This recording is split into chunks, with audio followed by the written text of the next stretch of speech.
Hello everyone, today we'll be going over Chapter 12, Chi-square test, or otherwise known as Chi-square. Here's an outline for this chapter. Part 1 is called a goodness of fit test for multinomial probabilities, and Part 2 is called a Chi-square test for independence. The first part will be seen in problems 1 and 3, and the second part will be seen in problems 2 and 3. Here's the basic theory for this chapter. Above we have the basic formula for chi-square test, with F denoting the observed frequency, usually found in a sample, and E denoting the expected frequency, which we usually have to calculate. In the table below, we have the main differences between each part. The first part for the hypotheses. For multinomial probability, the hypothesis, HO, is always that the probability given to you in the problem, probabilities P1, P2, P3, are all true, and the alternative hypothesis is that at least one of them is false. Then the expected frequency is simply n, the number in the sample, times the probability, and the degrees of freedom is k minus 1. For the independent side, the hypotheses are HO being that the factors are independent, and HA being that the factors are dependent on each other.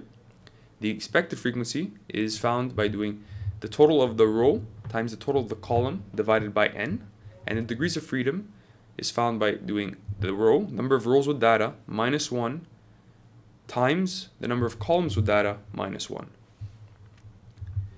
Here we have a chi-square table, or chi-square distribution table, which is very similar to the t-table. The main difference is that this is always a one-sided test, and all you have to do is, once you find the degrees of freedom, you find your confidence level, and you go find the value. Let us begin with problem 1. Problem 1.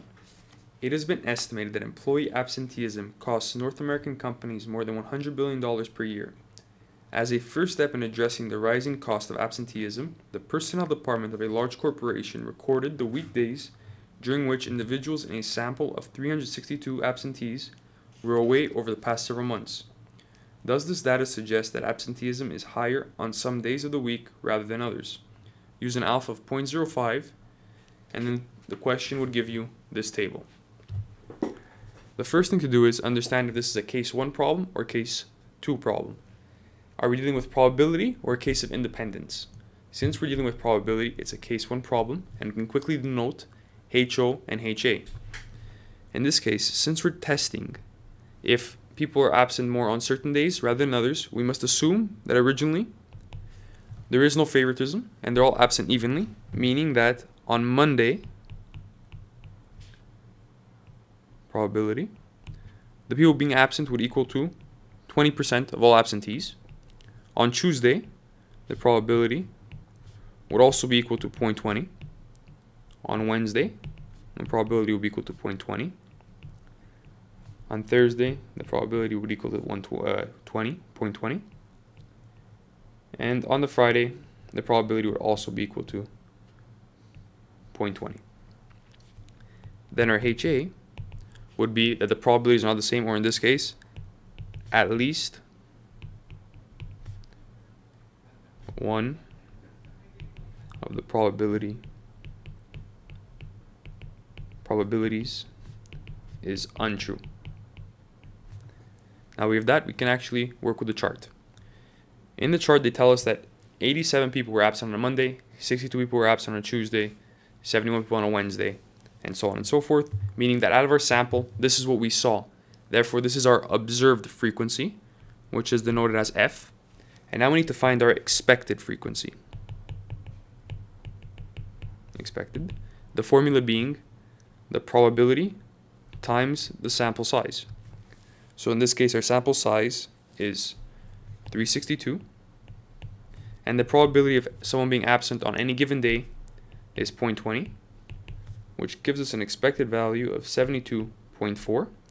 And since the probability is the same for every day, it would be the same value for all 5 days. So we can just quickly fill in the chart by writing expected and adding our expected values to each day.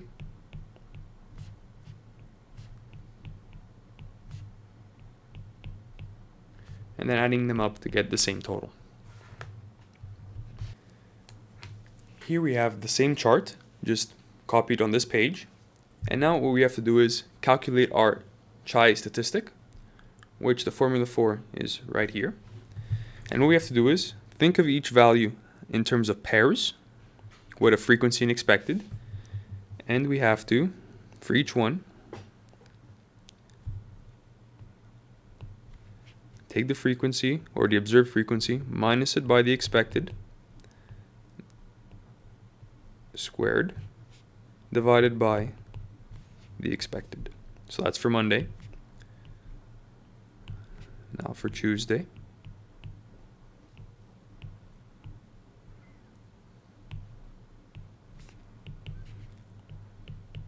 Wednesday.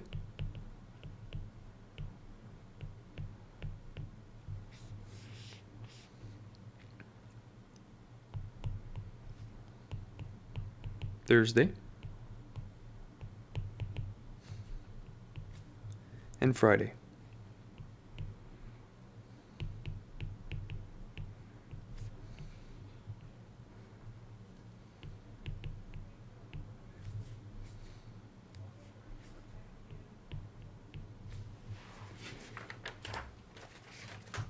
And this will give us a Chi statistic equal to 4.768. Now this is from our variables or our values, and now we need to test the critical value or the test point using degrees of freedom, which in this case would be equivalent to 4. Since we have 5 rows of data, our K is equivalent to 5, and for the degrees of freedom, the formula of which is right here, would be 5 minus 1, which gives us 4, and our alpha, which was given to us as 0.05. You'd have to go look up these values on a Chi distribution, and it would give you a Chi score of 9.48773. We would have to compare two values, and since the value we found is smaller than the test point, we do not reject HO, and then you can write a little line at the bottom saying how the probabilities are the same as stated in the problem and there is no favoritism amongst days. Problem 2. The scores on a national achievement test are of considerable interest. The scores from a random sample of 100 students selected from several schools are given in the table below. A. Does the data provide sufficient evidence to indicate that the scores on a national achievement test are related to gender? Use a 5% level of significance. Before we begin, on the exam, the chart will end after the column that says female and the row that says 600 and over. And now the first step would be to identify if this is a case 1 or case 2 problem. The key to identify which case it falls in is with these words here, related to gender. The word related could also mean dependent on gender. Therefore, we know it's a case 2 problem. We can quickly write our HO and HA. HO would be the test results are independent of gender, while HA would be the test results are dependent on gender. Now that we know it's a case 2 problem and we have our hypotheses, we also have in the chart, we have our frequencies or observed frequencies, which is denoted as F. What we're missing is the expected frequency. And for a case 2 problem, the expected frequency is equivalent to the row times the column totals divided by the sample size. So before we start finding the expected frequency for each cell, what we're going to do is we're going to label the columns and the rows. We'll label the columns A and B and the rows 1, 2, 3, 4. Now we'll move on to a blank page. I'm just going to restate what the rows were. The row totals were 13, 11, 8, 24, and 36. I apologize. 34. And the column totals were 50 and 50. So now to find the expected value, I'm going to call each cell by its letter and number. So this cell would be known as A1. This cell would be A2, A3, A4, and we have a fifth row, A5, and this would be B1, B2, B3, B4, and B5. So now to find the expected value of row A1, we would have to take the row total, 13, times the column total, which is 50, over the sample size, n, which is 100, and that would give us a value of 6.5. A2 would be 11 times 50 over 100, which would give us a value of 5.5. Cell A3 would equal to 18 times 50 over 100 equals to 9. A4 would be 24 times 50 divided by 100 would give us a value of 12. And then A5 would equal to 34 times 50 over 100, and that would give us a value of 17. Now let's move on to column B. B1 would be equal to 13 times 50 over 100 will give us a value of 6.5. B2 would be equal to 11 times 50 over 100 is 5.5. B3 would equal to 18 times 50 over 100 would give us a value of 9. B4 would equal to 18 times 50 over 100, and that would give us a value of 12. And B5 would give us, oh, I apologize, there's an error.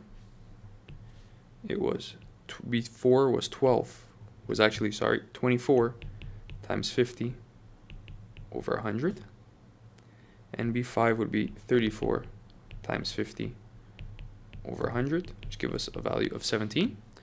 As you can notice, the values for column A and column B are the same, since if you look at the chart, the row totals are the same for all rows, theoretically, since row 1 would have the same row column, row total, and the columns are the same for males and females, and that's why we have no difference. And here's the completed chart. Males observed and expected, and females observed and expected. Now what we have to do is calculate the Ch value, which would be done using each set and one at a time. So for males it would be 6 minus 6.5 squared over 6.5 plus 6 minus 5.5 squared over 5.5 plus 8 minus 9 squared over 9 plus 14 minus 12 squared over 12 plus 16 minus 17 squared over 17 plus, now we would start the females, which would be 7 minus 6.5 squared over 6.5 plus 5 minus 5.5 squared over 5.5 plus 10 minus 9 squared over 9 plus 10 minus 12 squared over 12 plus 18 minus 17 squared over 17, and that would give us a chi value equivalent to 1.172. Now, using the degrees of freedom, which in this case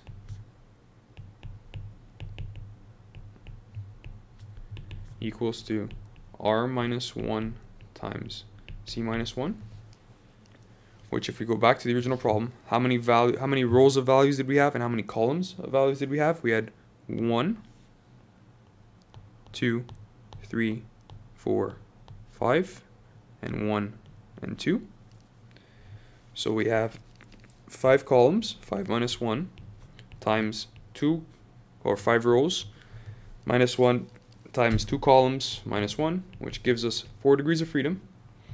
And our alpha was equal to 0.05, gives us a chi value of 9.48773.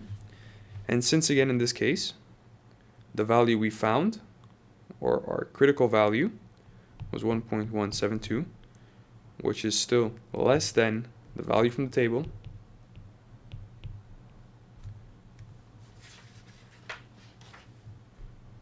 we do not reject HO. And then on the exam, you would write a sentence explaining what that means, which in this case would be that test scores are in fact independent of gender. Problem 2b. Assume that the population mean of scores is 550 and the standard deviation is 75. From the sample of males given above, what is the probability that the sample mean will not exceed a score of 570? The trick here is to understand what they mean by sample of males. That simply means do not include the women. So yes, in the previous problem we had a sample size equivalent to 100. However, half were males and half were female. So half male means our sample size is now only 50. And all we have to do is a typical z-score question. Take the value they gave us, which is 570, minus the mean of the population, 550, over the standard deviation divided by the square root of the sample size, which is 50, and that gives us a value of 1.89. Go on your z-score table, look up this value, and it will give you a probability equivalent to 0.9706 or 97.06%, which simply means that there is a 97% chance that the mean will not exceed 570. Problem 3. A job training program offers training in advanced computer programming. It is suspected that the probability that an individual will be able to find a programming job within 6 months after the completion of the program depends on previous related working experience. A random sample of 80 individuals trained in the program yields the following frequency table. 52 of them had 0 experience, 16 had 1 year experience, and 12 had more than 1 year experience. Out of those on the list, 20, 8, and 10 were able to find a programming job within 6 months. On the exam, or in an assignment, the question will give you the first 2 columns, but it won't give you the next 2. What you have to do is understand that if, well, firstly, let's begin by adding the 3rd column, which would be able to find a job. And the problem gives you the values. With 0 years experience, 20 were able to find a job within 6 months. With 1 year working experience, 8 were able to find a job within 6 months. And with more than 1 year working experience, 10 were able to find a job within 6 months.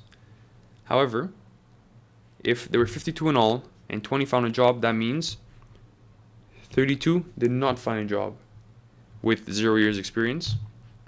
8 people with 1 year experience did not find a job. And 2 people with more than 1 year of experience did not find a job.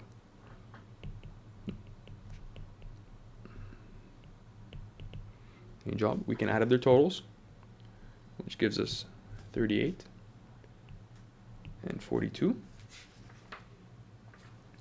And we could state our HO and HA. Firstly, are we dealing with a case of probabilities or of independence? A case 1 or case 2 problem? Well, since we're testing for if someone's able to find a job based on their working experience, we're testing if their ability to find a job is dependent on their working experience. Therefore, it's a case 2 question. And HO would be finding a job is independent of working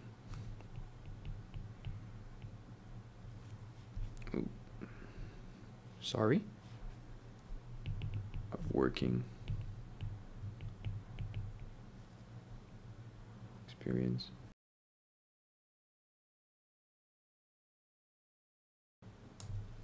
Problem 3a. At a 5% level of significance, is there any evidence to support the hypothesis that the probability of finding a job within 6 months depends on prior related working experience? The table is simply what we calculated on the previous part. And now what we have to do is, since we have our observed frequency, F, we need to find our expected frequency, which for a case 2 problem is denoted as the row total times the column total divided by the sample total, with our n being equal to 80. Before we begin, I recommend actually labeling the rows and the columns to help us remain organized. We're going to label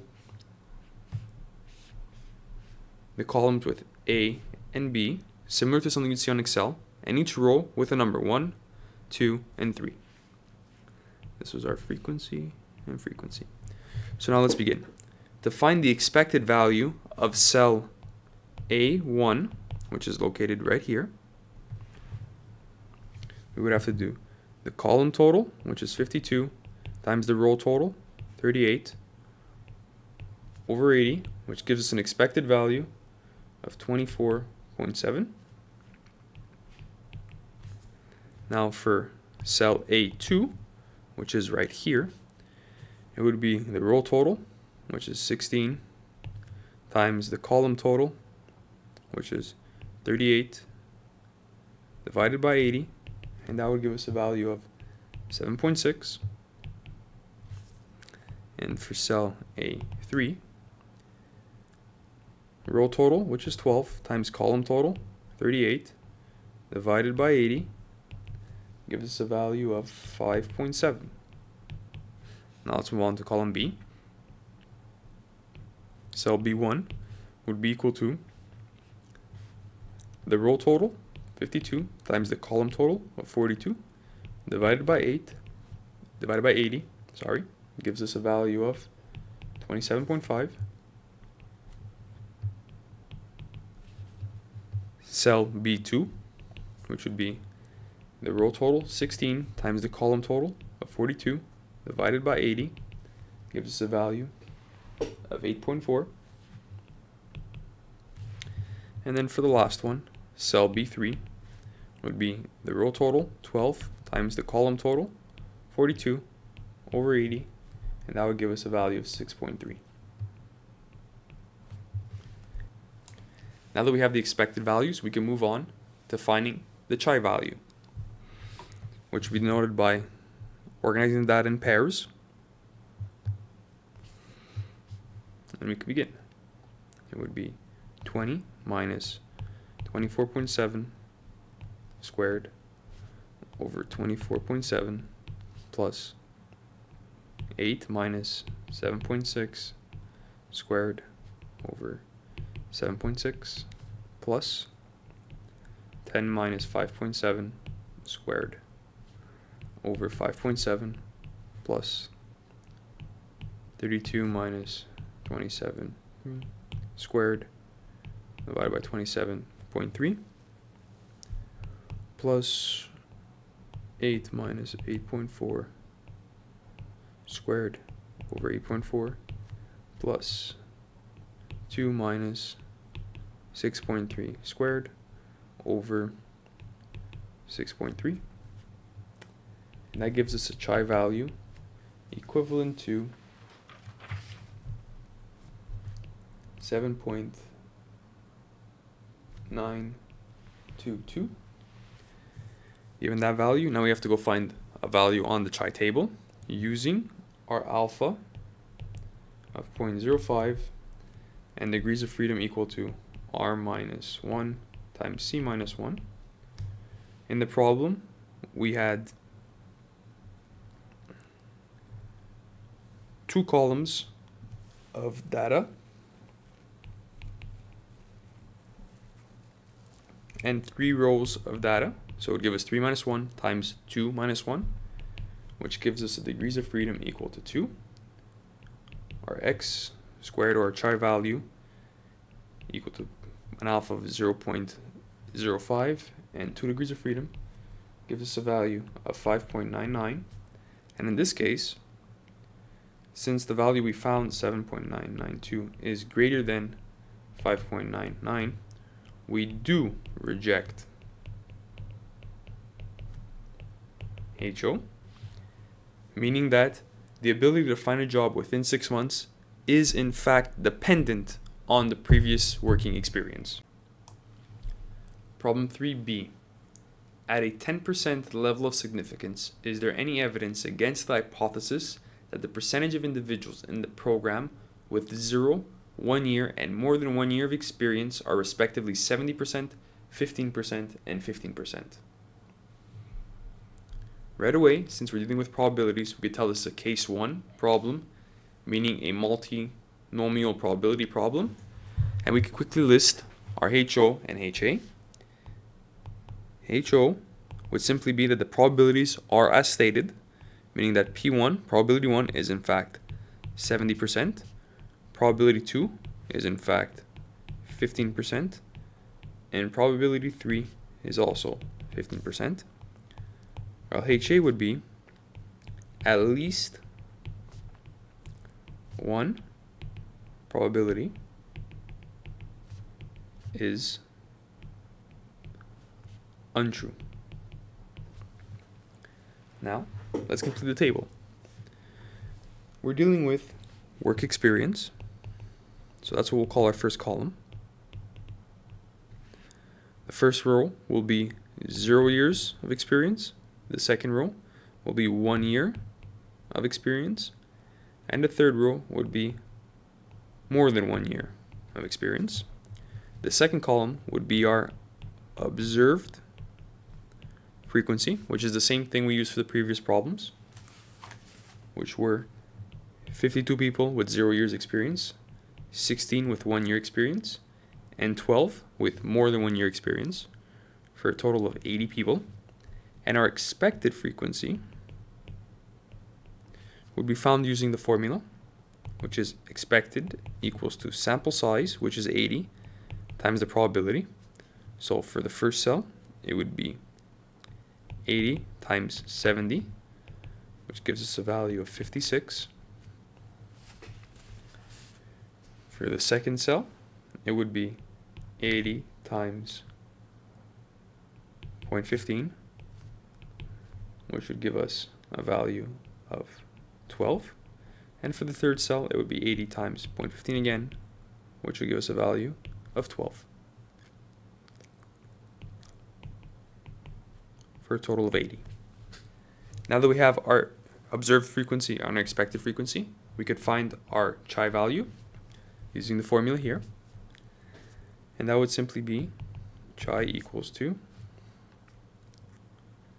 52 minus 56 over 56 squared plus 16 minus 12 squared over 12 plus 12 minus 12 squared over 12. And that will give us a chi value equivalent to 1.61904. Now that we found that, we have to go find a value to compare it to from the table. We would be using an alpha, which is given to us of 0.1, which is given to us by the 10% level in the question. Our degrees of freedom would be equal to k minus 1. And since we have 3 rows of data, 3 minus 1 equals to 2, which is 2 degrees of freedom. And that would give us a chi value of 4.60517. And now by comparing these two values,